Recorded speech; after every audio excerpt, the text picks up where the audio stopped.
자, 오늘은 예수님이 탄생하신 것을 기념하는 크리스마스입니다. 우리 설교를 제가 시작하기 전에 우리 곁에 있는 분들과 함께 인사하는 것으로 시작하도록 하죠. 우리 옆에 있는 분과 함께 인사하죠. 집사님, 주님께서 집사님을 위해 오신 날이에요. 메리 크리스마스. 메리 크리스마스. 제가 오늘 올라오시는 교인께 미리 크리스마스 했다가 이게 미리가 아닌데 오늘이 메리 크리스마스인데, 보통은 저희가 주일날 이렇게 성탄절을 맞이하기가 쉽지는 않은데 올해는 어떻게 성탄절이 주일이 되었습니다. 아무튼 사랑하는 성도 여러분, 메리 크리스마스. 주님께서 여러분을 위해 오셨습니다. 우리 오늘은 성탄절인데 요즘 우리가 읽고 있는 것이 다니엘서 있잖아요. 다니엘서의 성탄과 관련된 내용이 무엇이겠느냐, 이 고민이 참 많이 되었는데, 참 감사하게도 연관지어 생각해 볼 만한 본문이 하나 있어서 그것을 여러분과 함께 나누고자 합니다. 그것이 바로 다니엘서 4장이에요. 오늘 제가 여러분과 함께 성탄절 함께 나눌 설교의 요점은 세 가지가 있는데, 그 첫 번째 요점은 이것입니다. 느부갓네살 왕은 교만했다 하는 거예요. 먼저 교만을 좀 정의하고 설교를 이어가야 하겠는데, 자, 교만이란 무엇이냐? 사전적인 의미로 확인해 보면은 교만은 잘난 체하거나 뽐내고 건방지게 구는 것, 이것을 교만이라고 하죠. 여러분이 알고 있는 정의와 크게 다르지 않을 것입니다. 자, 그런데 성경적으로는 교만을 조금 달리 정의하셔야 할 것 같아요. 자, 그러면 성경적으로 볼 때 교만은 어떻게 정의할 수 있겠는가? 교만이란 다름 아니라 자기 생각으로 가득 찬 마음의 상태, 이게 교만이에요. 그 외에 다른 어떤 핑계와 이유를 대서 소용없습니다. 여러분 마음속에 여러분에 대한 생각으로, 여러분의 자녀, 여러분의 집으로 대한 생각으로 가득 차 있다면 여러분 교만한 사람이에요. 에덴 동산에서 사탄은 하와에게 이렇게 속삭입니다. 창세기 3장 5절, 그 문자적인 번역을 좀 해보면은, 너희가 그것을 먹는 날에는 너희 눈이 밝아져 너희가 하나님같이 되며 너희가 선악을 알 줄을 하나님이 아심이라 하고, 선악과 따먹기 전에 사탄이 하와에게 이렇게 유혹한 거예요. 사탄은 처음부터 선악과 따먹으라 말하지 않습니다. 사탄은 하와에게 교만한 마음을 불러 넣어준 거예요. 자기에 대한 생각으로 가득 채운 이후에야 비로소 선악과를 따먹을 수 있도록 그렇게 안내했던 것입니다. 하나님의 말씀이 안중에도 없게 한 상태 될 때야 비로소 선악과를 따먹을 수 있기 때문입니다. 자, 그제서야 하와는 선악과를 대담하게 따먹게 된 것이죠. 여러분, 우리가 함께 살펴보고 있는 느부갓네살도 마찬가지였습니다. 우리가 지난주에 함께 살펴보았던 것처럼 하나님은 느부갓네살, 이방 왕이었던 느부갓네살을 종으로 삼아서 바벨론 제국을 다스릴 수 있는 권한을 그에게 맡겨주셨습니다. 그런데 하루는 느부갓네살 왕이 왕궁을 거닐면서 이렇게 말을 하죠. 제가 여러분과 함께 다니엘서 4장 29절부터 30절을 읽게 될 텐데, 여기 나라는 1인칭 대명사가 몇 번이나 사용이 됐는지 한번 생각해 보시면서 같이 한번 29절부터 30절까지 우리 함께 읽겠습니다. 시작. 12달이 지난 후에 내가 바벨론 왕궁 지붕에서 거닐세, 나 왕이 말하여 이르되, 이 큰 바벨론은 내가 능력과 권세로 건설하여 나의 도성으로 삼고 이것으로 내 위엄의 영광을 나타낸 것이 아니냐 하고 말하는 장면이 등장하게 됩니다. 모두 몇 번 사용되었습니까? 이 짧은 구절에 나에 관한 생각으로 가득 차 있는데 5번이나 사용된 것을 보게 되는 거예요. 나 온통 나에 대한 생각으로 가득 차 있었던 것입니다. 우리 이런 상태를 뭐라고 말하는 거예요? 교만한 상태다 하고 말하게 됩니다. 자, 그 결과, 그 교만의 결과는 어떻게 되었을까요? 어느 시골 농장 연못에 오리 2마리와 개구리 1마리가 살고 있었습니다. 그런데 뜨거운 여름이 오고 가뭄이 찾아오자 연못에 물이 마르기 시작했고, 이들은 그곳을 떠나 다른 연못을 찾아야만 하는 그런 상황이 되었습니다. 오리야 날아서 그냥 다른 연못으로 이동하면 되겠지만은 문제는 개구리였습니다. 결국 이들은 함께 지혜를 모아서 오리 2마리가 막대기 하나를 찾아서 양쪽 끝을 물고, 개구리는 그 가운데를 입으로 물고 함께 날아서 이 연못에서 다른 연못으로 옮겨가기로 결론을 내게 됩니다. 그리고 이들이 실제로 막대기를 구하여 오리가 양쪽 끝을 물고 개구리가 그 가운데를 물고 하늘을 나르는 아름다운 장면을 연출하게 되었을 때, 우연히 농부가 그 장면을 보고 감탄하며 말합니다. 오, 이 아름다운 장면이요, 누가 저런 방법을 생각해냈을까? 바로 그때 개구리가 그 소리를 듣고 대답합니다. 바로 내가. 사랑하는 성도 여러분, 교만의 결과는 끝없는 추락입니다. 하나님은 교만한 자를 싫어하십니다. 아주 명확하게 성경에 진술해 두셨어요. 하나님은 교만한 자를 싫어하십니다. 내 생각 가득한 자를 미워하십니다. 그건 느부갓네살 왕도 마찬가지였어요. 그의 교만한 마음이 차고도 넘치게 되면 나중에 입으로 흘러나오게 되죠. 자, 우리가 함께 읽었던 것처럼 나, 내 영광, 내 나라, 그렇게 입으로 그의 교만이 흘러 넘쳐 나오게 될 때 이런 일이 있게 됩니다. 다니엘서 4장 31절. 이 말이 아직도 나 왕의 입에 있을 때 하늘에서 소리가 내려 이르되 느부갓네살 왕아, 내게 말하노니 나라의 왕위가 내게서 떠났느니라. 아멘. 그리하여 교만한 왕 느부갓네살은 왕 위에 쫓겨나 들짐승처럼 들에서 이슬 맞으며 지내야만 했습니다.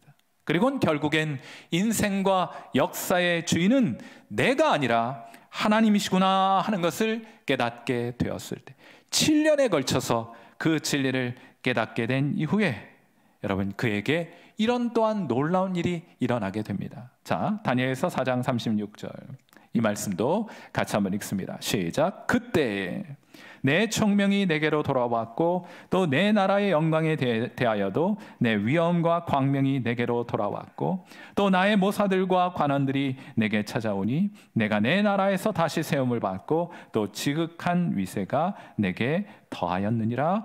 아멘. 여기 물론 나가 많이 사용되어 있지만은 우리가 앞서 읽은 나와 전혀 다른 차원의 나예요. 이전의 나에는 하나님이 계시지 않습니다. 그러나 우리 지금 읽은 다니엘서 4장 36절에 등장하는 나에게는 하나님이 이것을 내게 맡겨주셨습니다 하는 그런 귀한 신앙의 고백이 담겨 있기 때문이에요. 사랑하는 성도 여러분, 혹시 여러분도 이 자리에 함께 하시거나 유튜브 상에서 함께 예배를 드리시는 여러분도 자기 연민으로 여러분 마음이 가득 채워져 있지는 않습니까? 내 자식, 내 자존심, 내 기분, 내 미래, 내 인생 온통 내 생각으로만 가득 채워져 있는 것은 아닙니까? 그래서 여러분의 인생이 그리 고달프고 고생스러운 것은 아니십니까? 지금까지 그렇게 살아오셨으니 이제는 예수님 태어나신 이 성탄의 귀한 계절을 맞이하여 이제는 살아가는 방식을 한번 바꾸어 보시면 어떻겠어요? 내 마음, 나와 관련된 것으로 가득 채우는 것이 아니라 겸손하게 여러분의 마음을 주님 생각으로 가득 채워보시면 어떻겠어요? 찬송가 280장을 여러분의 찬송가로, 여러분의 주제곡으로 삼아보시면 어떻겠습니까? 찬송가 280장. 전부 여의지옵소서 손 들고 옵니다. 주 나를 외면하시면 나 어디 가리까. 내 죄를 씻기 위하여 피 흘려 주시니 곧 회개하는 마음으로 나 주 앞에 옵니다 하는 그런 마음 말입니다. 사랑하는 성도 여러분, 교만한 마음 버리시고 여러분 안에 가득 채워져 있는 여러분에 대한 생각 그만 좀 내어버리시고 가난하고 겸손한 마음으로, 빈 마음으로, 빈 그릇으로 주님 앞에 나오시는, 주님 무엇으로 채우시든지 하늘의 것으로 이 심령 채워주옵소서 하는 그런 가난한 마음으로 주님 앞에 나오시는 여러분 되시기를 주님의 이름으로 축원해 드립니다. 오늘 설교의 두 번째 요점은 이것입니다. 예수님은 느부갓네살 왕과는 대비가 되는 인물이다 하는 것이에요. 여러분, 성경에 등장하는 인물들 가운데에는 예수님의 모형이 되는, 그리고 예수님의 예표가 되는 인물들이 있습니다. 예컨대 모리아 산의 번제물로 드려지기 위해 결박당한 이삭은 장차 오실 예수님을 드러내 보여주는 모형이 되며 예표가 되는 것이죠. 모세도 또 다윗도 정확한 모습은 아니지만 그들을 잘 관찰해 보면은 장차 오실 예수님이 어떤 분이실지 알게 해주는 그런 예표가 되고 모형이 되는 인물이 있습니다. 반면에 이 전혀 예수님과는 대비가 되는 인물들이 있어요. 대표적인 예가 아담입니다. 아담은 로마서 5장에 따르면 불순종의 대표 선수가 돼요. 그런데 예수님께서는 아담과 정반대로 하나님을 향한 의로운 순종을 들이심으로 모든 사람을 의에 이르게 하는 귀한 순종을 하나님께 드렸다는 표현이 등장하지 않습니까? 이들의 정반대의 모습이 예수님이 되는 그런 인물도 등장하게 됩니다. 그 또 다른 대표적인 예가 느부갓네살 왕이 되는 거예요. 이런 구약과 신약의 인물 사이의 관계를 연구하는 학문이 있는데 그것을 모형론이라고 부르기도 해요. 아무튼 느부갓네살은 교만을 떨다가 왕 위에서 쫓겨납니다. 그냥 쫓겨난 정도가 아니라 사람보다 못한 들짐승처럼 내쫓겨 7년 세월을 보내게 됩니다. 자, 그런데 이와는 정반대의 인물이 있죠. 바로 예수님이십니다. 다니엘서 4장과 정확하게 이 반대의 개념으로 여러분이 꼭 참고해서 읽어보셔야 될 본문이 있는데 그것이 바로 빌립보서 2장 6절부터 11절까지의 본문이에요. 우리 그 중에 2장 6절부터 8절까지의 말씀을 우리 성탄의 이 기쁜 날 우리 한번 같이 한번 읽어보도록 합니다. 자, 빌립보서 2장 6절부터 8절 함께 읽습니다. 시작. 그는 근본 하나님의 본체시나 하나님과 동등됨을 취할 것으로 여기지 아니하시고 오히려 자기를 비워 종의 형체를 가지사 사람들과 같이 되셨고 사람의 모양으로 나타나사 자기를 낮추시고 죽기까지 복종하셨으니 곧 십자가에 죽으심이라. 여러분 여기 이 구절에 이 말씀에서 예수님의 탄생과 관련된 표현이 어디에 있습니까? 그것은 바로 사람의 모양으로 나타나셨다.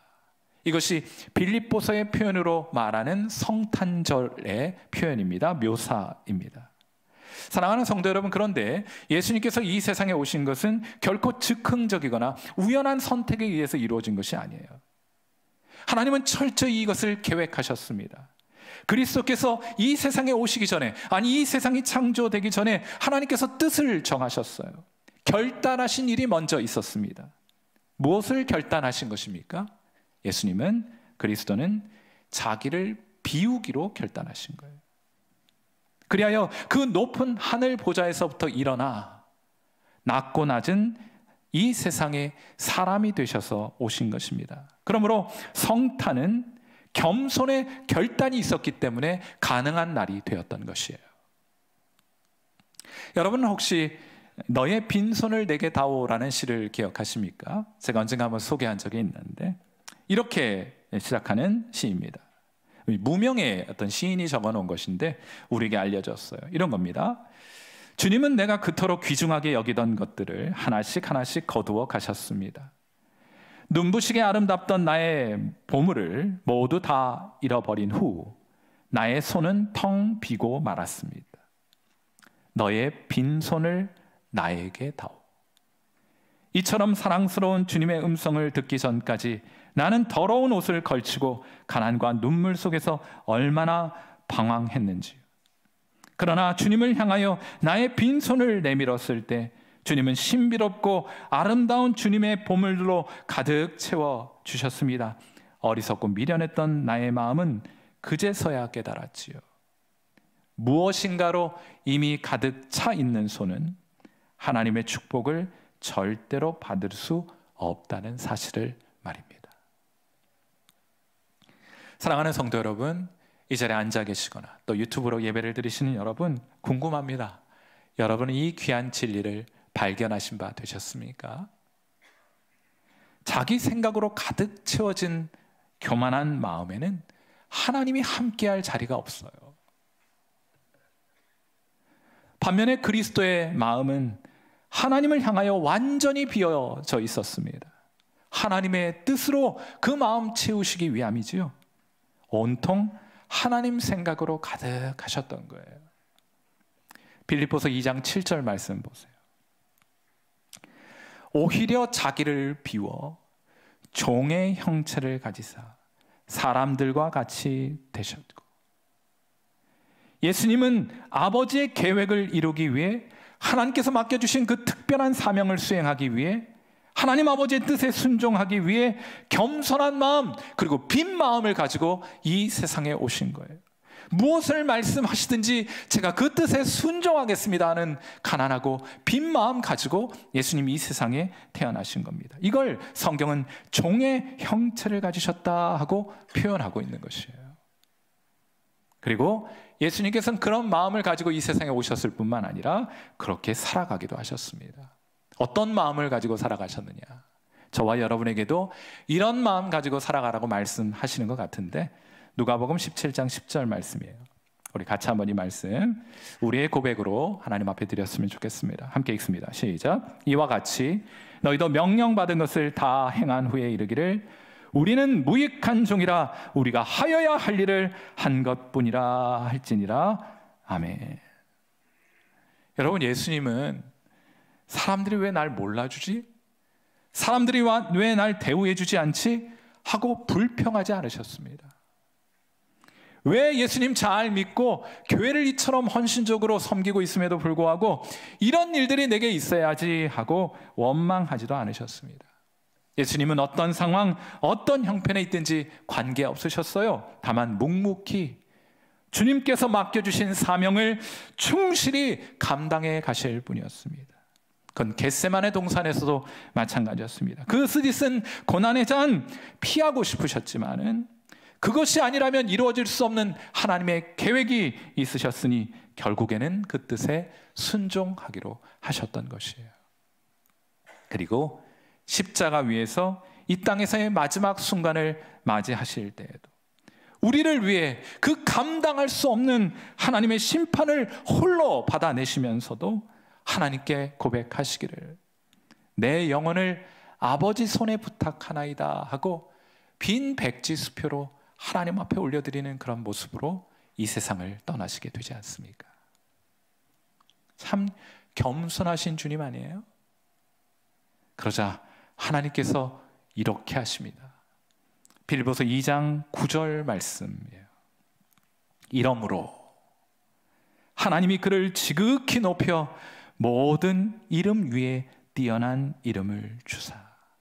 여러분 혹시 펜을 가지고 계시다면은 여기 성경 2장 9절에 이 파격적이고 혁명적인 접속사 그러므로의 밑줄을 그어 놓으셔야 돼요. 예수님께서 어떻게 하셨으므로?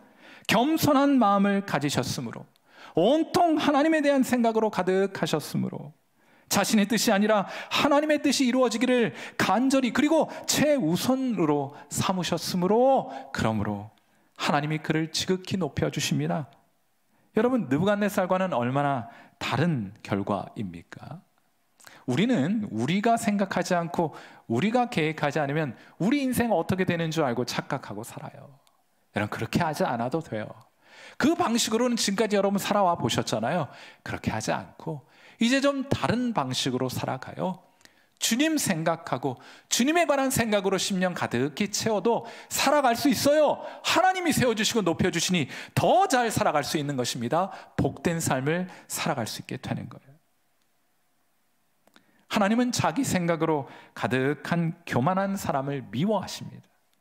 대신 하나님 생각, 이웃 생각으로 가득한 그런 겸손한 마음 가진 사람을 하나님은 사랑하시는 거예요. 야고보서 4장 6절 말씀입니다. 자, 이 말씀도 함께 읽죠. 시작. 그러나 더욱 큰 은혜를 주시나니 그러므로 일러스되 하나님이 교만한 자를 물리치시고 겸손한 자에게 무엇을요? 은혜를 주신다 하였느니라. 아멘. 하나님께서 겸손한 자들에게 빈 마음 가지고 가난한 마음 가지고 겸비한 마음 가지고 비천한 마음 가지고 주님 앞에 나오는 자들에게 은혜로 채워주시고 하늘의 복으로 채워주실 줄 믿습니다. 그런 겸손한 심령 갖는 여러분 되시기를 이 성탄의 날 여러분 축원하는 바입니다. 아멘. 자, 이제 오늘 설교의 마지막 요점입니다. 예수님은 이렇게 낮아지셔서 비워 이 땅 가운데 오셨고 하나님이 그를 높여주셨는데 이 전 과정을 통해서 예수님은 하나님의 주권을 온 천하에 드러내시게 됩니다. 여러분, 저에게 주권이 무엇입니까? 우리가 교회에서 보면은 하나님의 주권, 주권을 선포한다, 주권에 관한 이야기가 참 많은데, 저에게 주권이 뭐냐고 물으신다면 눈물의 씨앗이라고 말할 수는 없겠고, 다만 주권이 제게 무엇이냐고 물으신다면 저는 모든 것에 대한 최종 결정을 내리는 권한이라고 말하겠습니다. 모든 것에 대한 중간 결정이 아니고 최종 결정을 내리는 권한, 이것을 주권이라고 말할 것이에요. 자, 그런데 예수님께 예수님 주권이 무엇입니까? 라고 묻는다면 예수님 이렇게 답변하실 것 같습니다. 마태복음 10장 29절. 참새 2마리가 한 아사리온에 팔리지 않느냐? 그러나 너희 아버지께서 허락하지 아니하시면 그 하나도 땅에 떨어지지 아니하리라 하셨어요. 저는 이 구절이 너무 아름다워요. 볼 때마다 감격이 돼요. 참새 2마리가 한 아사리온에 팔린다? 너무나 미천한 동물이어서 하나를 100원 주고 사면 하나 보너스로 준다는 말이에요. 그토록 미천한 미물도 하나님이 허락하지 않으면 땅에 떨어지지 않는다는 말입니다. 자, 그렇다면 참새가 땅에 떨어지는 것은 누가 결정하는 것입니까? 여러분, 포수가 하는 겁니까? 참새의 나이가 하는 겁니까? 최종적으로 하나님이 허락하지 않으시면 참새는, 포수가 아무리 총을 쏴대도 참새는 땅에 떨어지지 않습니다. 사랑하는 성도 여러분, 우리가 얼마나 오래 살지는 의사가 결정하는 것 아니에요. 우리의 운세가 결정하는 것도 아닙니다. 병마가 결정할 수도 없습니다. 그럼 누가 결정합니까? 하나님이 결정하시는 거예요. 그걸 결정하는 권한이 주권입니다. 그 주권을 누가 가지고 계신 거예요? 우리가 섬기는 하나님이 그 주권을 단 한 번도 빼앗기지 않고 그 주권을 가지시고 행사하고 계신 거예요. 얼마 전에 우리 교회 한 성도가 위중한 상태가 되어서 호스피스 병동에 들어가셨어요. 우리는 보통 그렇게 들어가면 다시는 그의 얼굴을 보지 못할 것이라 기대합니다. 여러분, 그런데 참 재미있는 것은 마음과 생각과 기도를 상황과 우리의 경험이 안내하는 대로 조정하려는 경향이 우리에게 있어요.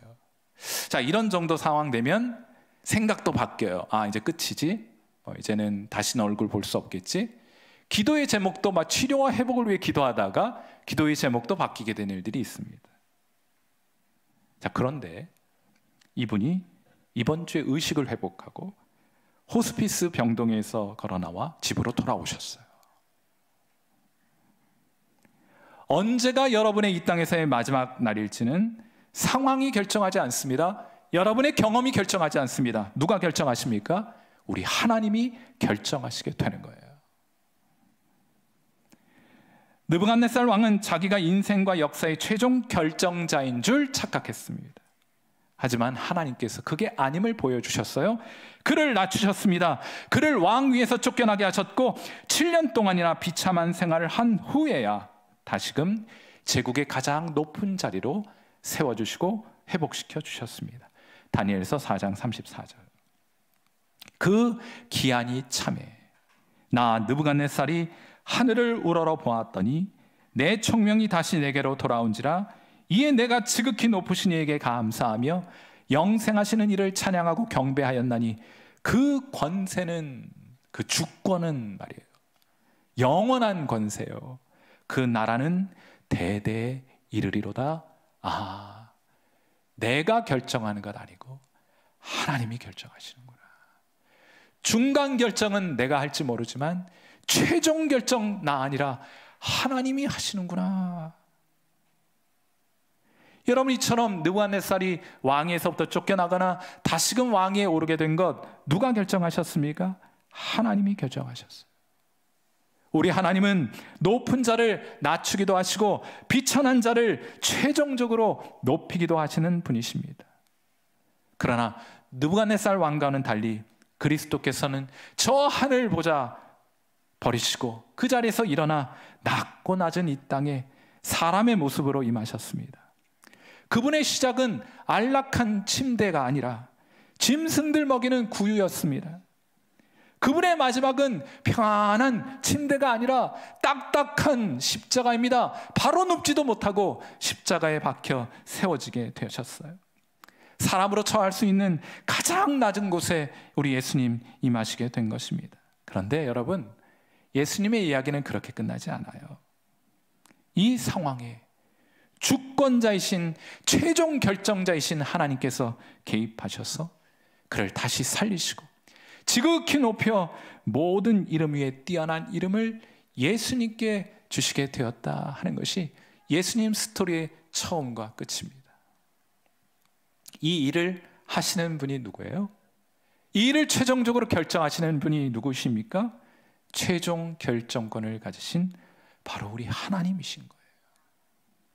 예수님이 이 세상에 오셔서 저와 여러분에게 그의 탄생과 삶과 죽음과 승천을 통해서 우리에게 전하고자 하는, 깨닫기를 원하는 진리가 무엇인가? 우리 인생과 역사의 최종 결정자는 우리가 아니라 바로 하나님이심을 선언하기 위함인 줄 믿습니다. 우리가 그것 깨달으라고 예수님이 이 땅 가운데 아기의 모습으로 태어나시게 된 거예요. 여러분, 미켈란젤로라는 예술가를 잘 아시죠? 예전에 제가 이분에 관한 책을 읽은 적이 있는데, 이분은 참 재밌게도요, 대리석 덩어리를 보면 예술 못하는 게 없는데 아무튼 조각가로 대표적으로 알려 있습니다만은, 이 대리석 덩어리를 보면요, 가만히 보고 있으면 그 안에 형상이 보인대요.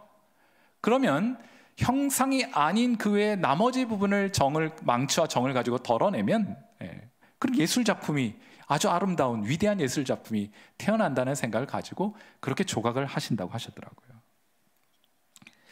자, 그러던 어느 날 우리가 잘 알고 있는 이 다비드상 알고 계시죠?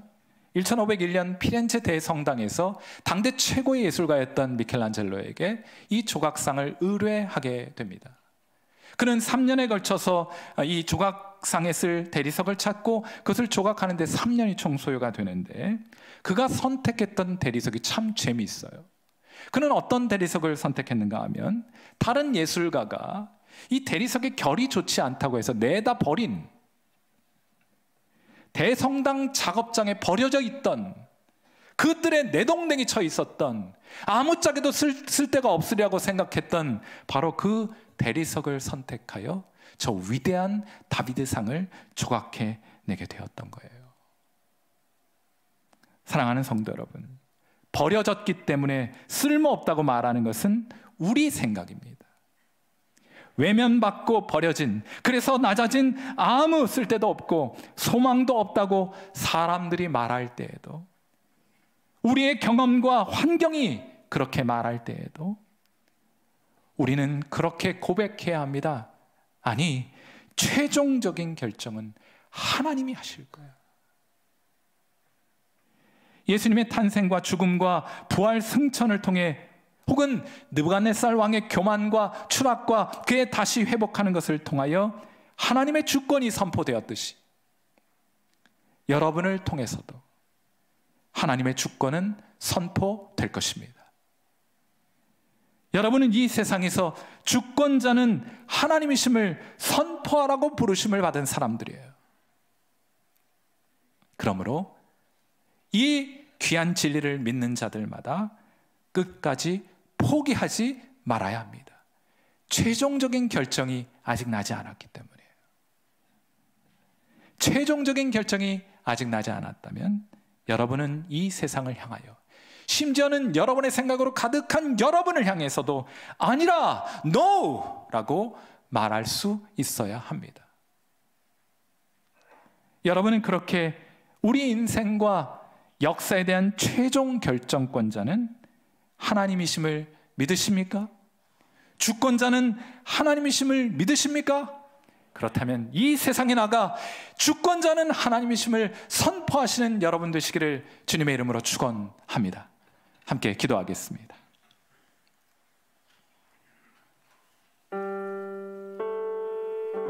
자, 우리 반주 들으시면서 함께 기도합니다. 내 생각으로 가득한 교만한 마음 버리고 우리 예수님처럼 자기 생각으로 가득한 겸손한 마음 가지게 하옵소서. 여러분에 대한 생각으로 가득 차 있는 교만한 마음을 가지면 여러분 불안하실 거예요. 염려하실 겁니다. 걱정하실 거예요. 주권자 아닌 자가 주권자인 채 행사하기 때문이에요. 그 마음 비워놓고 그래도 될까 싶지만 그렇게 해도 되고 그렇게 하셔야 합니다. 주님 생각으로 가득 채워보세요. 주님 말씀하시면 무엇이라도 순종하겠습니다 하는 마음으로 말씀을 듣기도 하고 말씀을 읽기도 하고 그리고 말씀을 묵상하기도 해보세요. 놀라운 일이 일어나게 될 것입니다. 여러분 그렇게 겸손한 마음 달라 하나님 앞에 기도하시고, 두 번째로 우리 인생의 최종 결정권자는 하나님이십니다. 하나님의 주권을 인정하는 삶, 하나님의 주권을 드러내는 삶, 그리하여 염려와 근심으로부터 자유한 하나님이 책임지시기 때문에 평안하고 담대한 인생 살아갈 수 있도록 우리 이 시간 하나님 앞에 모든 염려 다 내어버리고 주권자이신 주님을 의지하고 기도하는 시간 갖도록 합니다. 기도하겠습니다.